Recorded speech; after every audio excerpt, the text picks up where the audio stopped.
Hello friends, मैं Gyanendra Singh technical ज्ञान जी में आज आपका स्वागत करता हूं। फ्रेंड्स, मैं एक नए टॉपिक के साथ आज आपके पास आया हूं। टॉपिक ये है फ्रेंड्स कि किसी फ्रेंड ने पूछा था कि कैपेसिटर बैंक को सर्किट के पैरेलल में क्यों कनेक्ट करते हैं, सीरीज में कनेक्ट क्यों नहीं करते हैं। तो फ्रेंड्स, मैं बताऊंगा कि सर्किट को सीरीज में कनेक्ट इसलिए नहीं करते और पैरेलल में क्यों करते हैं, और साथ में ये भी बताऊंगा कि पैरेलल में कनेक्ट करने से पावर फैक्टर को कैसे मेंटेन करता है हमारा ये कैपेसिटर बैंक। तो पहले इसके लिए मैं आपको बताऊंगा दो सर्किट फ्रेंड्स। एक तो हमारा series and parallel.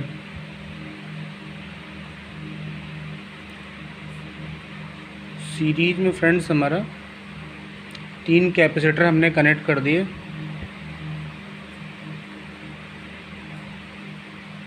C1, C2 and C3, V1, V2 and V3।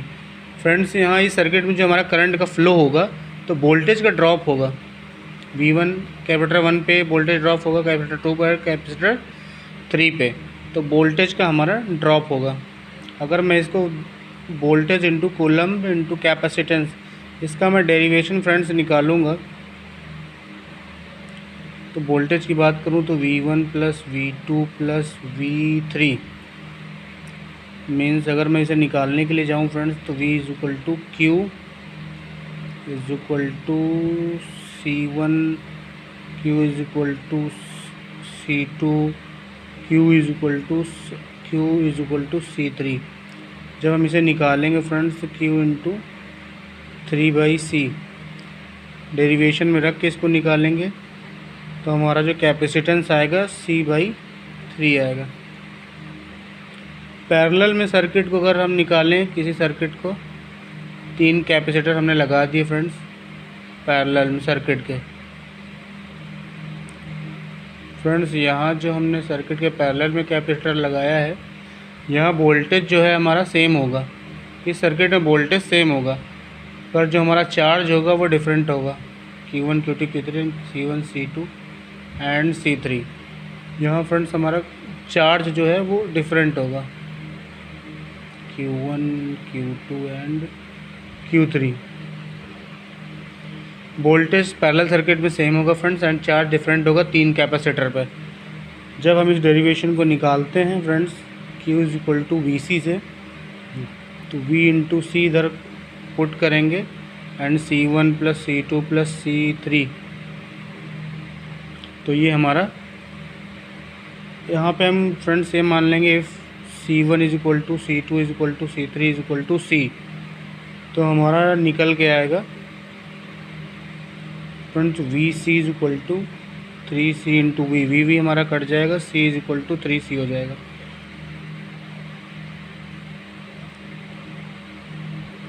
तो फ्रेंड्स, यहाँ पे हमारा जो सीरीज में कैपेसिटेंस निकला है वो कैपेसिटेंस का 3 में डिवाइड होगा, मीन्स 3 टाइम्स कम होगा। एंड हमारा जो पैरेलल में कैपेसिटेंस आया है वो 3 टाइम हाई होगा, मीन्स पैरेलल में सर्किट में जो कैपेसिटेंस है 3 टाइम ज़्यादा है। अब फ्रेंड्स, मैं इसमें ये बताऊंगा आपको कि जो पैरेलल में सर्किट है ये पावर फैक्टर को कैसे मेंटेन करेगा किसी सर्किट में। तो फ्रेंड्स, सीरीज एंड पैरेलल का कैपेसिटेंस लिख लेते हैं। सीरीज का C इंटू 3 होगा एंड पैरेलल का 3 टाइम्स हाई होगा, कैपेसिटेंस 3 टाइम्स ज़्यादा होगा। अब फ्रेंड्स, मैं आपको ये बताऊंगा कि ये कैसे पावर फैक्टर को कैसे मेंटेन करेगा। तो पावर फैक्टर के लिए हम इम्पीडेंस का फार्मूला लिखेंगे फ्रेंड्स। यहाँ पे Z is equal to RJ and XC। Reactive capacitance का फ्रेंड्स वैल्यू होता है omega into C, and omega का वैल्यू होगा फ्रेंड्स 1/2 पाई एंड F। ये हमारा ओमेगा। तो रिएक्टिव कैपेसिटेंस हम इसका निकालेंगे फ्रेंड्स, तो 2 पाई F एंड C।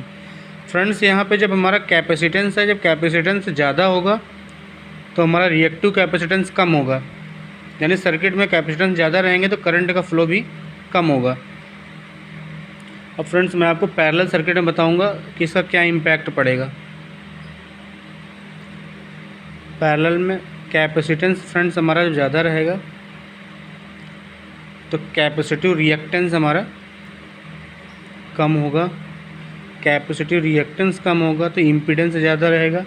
इम्पीडेंस ज़्यादा रहेगा तो करंट कम होगा, एंड करंट कम होगा तो कॉस फाई की वैल्यू ज़्यादा होगी, यानी पावर फैक्टर ज़्यादा होगा। अब फ्रेंड्स यहाँ से समझ सकते हैं आप कि रिएक्टेंस, इम्पीडेंस एंड रेजिस्टेंस, इन तीनों का एक ही काम है सर्किट में करंट का अपोज करना, करंट का फ्लो को रोकना।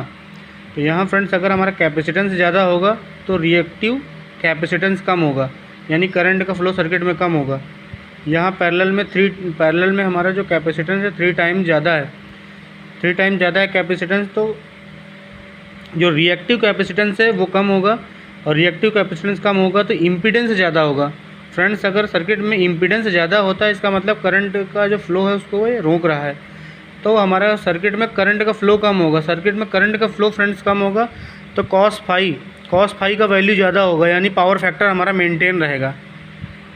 अगर हम सीरीज में फ्रेंड्स इसका बात करते हैं, सीरीज में इसी को हम देखते हैं, तो सीरीज में फ्रेंड्स हमारा C/3 कैपेसिटेंस हमारा कम हो जाता है। फ्रेंड्स हमारा जब कैपेसिटेंस कम हो जाएगा तो कैपेसिटिव रिएक्टेंस ज़्यादा हो जाएगा, एंड इम्पीडेंस का वैल्यू भी कम हो जाएगा फ्रेंड्स, और सर्किट में हमारा करंट का फ्लो बहुत ज़्यादा होगा, एंड पावर फैक्टर फ्रेंड्स हमारा मेंटेन नहीं हो पाएगा, पुअर पावर फैक्टर रहेगा। तो मोस्ट इम्पॉर्टेंट थिंग्स फ्रेंड्स ये है, समझने का ज़रूरत इसमें यह है कि जो रिएक्टेंस हमारा कम होना चाहिए सर्किट में फ्रेंड्स, पर सीरीज में आप देखेंगे तो रिएक्टेंस ज़्यादा हो रहा है, रिएक्टेंस भी ज़्यादा हो रहा है, और हमारा इम्पीडेंस, जो सर्किट में इम्पीडेंस है वो भी कम हो रहा है। इम्पीडेंस कम होगा तो करंट का फ्लो ज़्यादा होगा। जब सर्किट को कोई अपोज ही नहीं करेगा, कोई अपोज नहीं होगा, इम्पीडेंस कम होगा तो हमारा करंट का फ्लो फ्रेंड्स ज़्यादा होगा। करंट का फ्लो ज़्यादा होगा तो हमारा पावर फैक्टर कभी मेंटेन नहीं होगा फ्रेंड्स, पावर फैक्टर पुअर बना रहेगा। पावर फैक्टर पुअर जब बना रहेगा तो KWH का जनरेशन ज़्यादा होगा, सिस्टम में लॉसेस ज़्यादा आएंगे। तो इसलिए हम पावर कैपेसिटर बैंक को सर्किट के पैरेलल में रखते हैं। पैरेलल में इसलिए रखते हैं फ्रेंड्स, पहला तो मैं आपको बता दूं कि कैपेसिटर जो बैंक है हमारा 3 टाइम कैपेसिटेंस ज़्यादा होता है सीरीज की अपेक्षा, और इसका कैपेसिटिव रिएक्टेंस कम होता है, इम्पीडेंस ज़्यादा है, सर्किट में करंट का फ्लो कम होगा, एंड पावर फैक्टर हमारा मेंटेन रहेगा। तो फ्रेंड्स ये इसलिए मैंने आपको समझाया था कि सीरीज और पैरेलल का क्या इंपॉर्टेंस है। होप आप उसको समझ गए होंगे कि सर्किट के पैरेलल में हम कैपेसिटर को इसलिए लगाते हैं कि हमारा करंट का फ्लो कम होगा एंड पावर फैक्टर मेंटेन रहेगा। Thank you so much, hopefully आपको समझ में आ गया होगा दोस्तों।